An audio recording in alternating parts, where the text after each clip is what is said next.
Alright, so to use the arc tool, you can simply activate it from your toolbar here. By default, SketchUp will activate the 2-point arc tool when you tap A on your keyboard.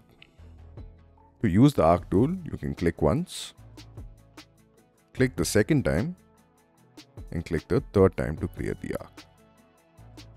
Also remember, you shouldn't click and drag. You just need to click once, release the mouse, click the second time, release the mouse, and then finally click the third time and release the mouse. Now here are a few tips when you're drawing the arc lines. You can click once and you can lock it to a particular axis. So you can either lock it to the red axis, the green axis, or even the blue axis. You can also specify a distance. So I'm going to specify about 10 feet here and tap enter. So this is the second point. Now I can draw the arc on any plane. I would also like to lock the arc along a particular axis. So again, you can tap the arrow keys to draw it along an axis. So you can see we've drawn an arc along the Z plane. Now if you go to the drop down here, you will find some other options as well. We have the simple arc, so you can click on this. This is called the circular arc. So you need to first specify the starting point. So this can be the origin. And then you can simply click here the second time. And then you can click the third time.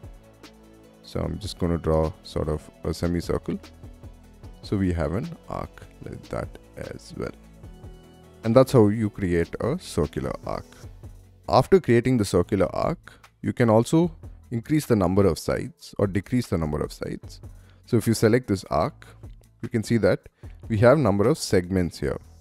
So let's decrease this to 2 and press tab. So now we have just 2 lines. So to make it more smooth, you can increase the number of segments. So let's give a number. So this is more smooth. Similarly, this arc as well, you can see the segments here.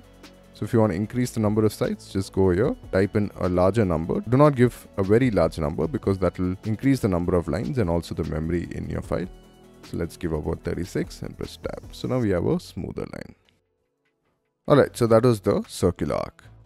Now I would like to connect this point here and this point here. So if you use the 2-point arc in this case, so let's click once, click the second time. You can notice that we can draw the arc, but I would like to sort of have a more smoother arc. So in that case, you can use a 3-point arc. So I'm going to delete this and then I'm going to go to my arc tool again and I'm going to click on the 3-point arc.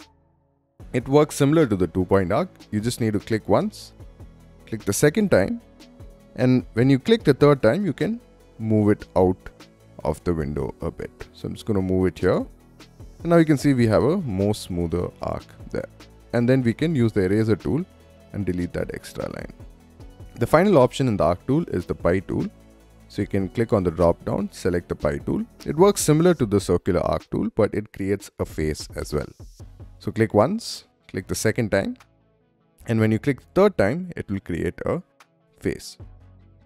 In the circular arc tool, you simply need to draw the lines from the origin and that will create a face there as well. So this looks cool. Alright, so that's the basics of the arc tool. And now let's try to use the arc tool in some real life scenarios. So I'm going to select this path, go to tools, click on follow me, and then select this face. So now you can see we created a cool looking shape here. So that's the power of using the arc tool along with your follow me tool. Let's quickly create a table.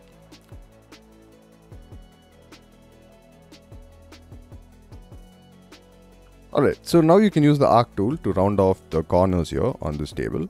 So let's use the 2-point arc because this is the arc tool that I mostly use. Now when you click on the edge and when you hover to the other side, you will notice that the color of the line changes. So this is essentially inferencing the distance from this point to this point to be equal. So basically it is the distance of the tangents. So once you reach or once the color changes to pink, you can simply hover here and instead of clicking just once, you can double click to create that arc. And here's another cool trick. So once you've created that arc, you can go to the corners here and simply double click to create the arc. Make sure you do not press escape or any other key and you are active within the arc tool to create that arc.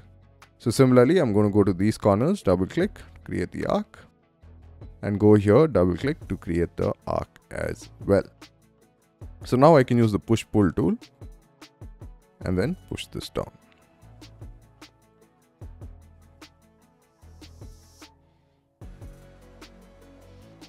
Now since the edge is a bit sharp, let's make it more softer. So in this case, I'm just going to draw a rectangle along the red axis, something like this. And then I'm going to use the arc tool, click at the corner there, click anywhere on the face and then draw the first arc.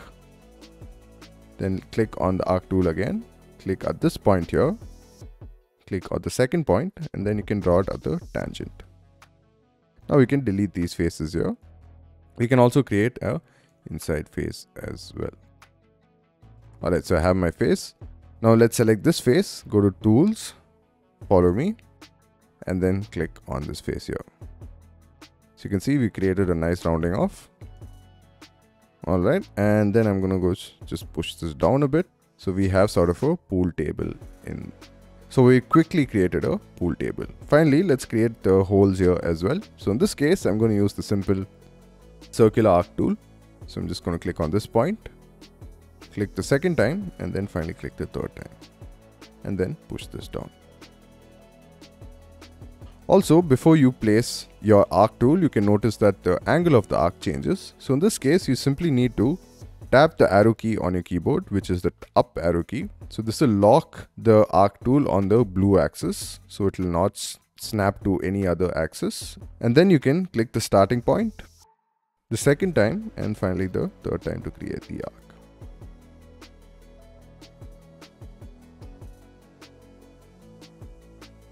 Alright, so that was the arc tool for you guys. You can go ahead and play around with the arc tool. I'll see you guys in the next video. Cheers.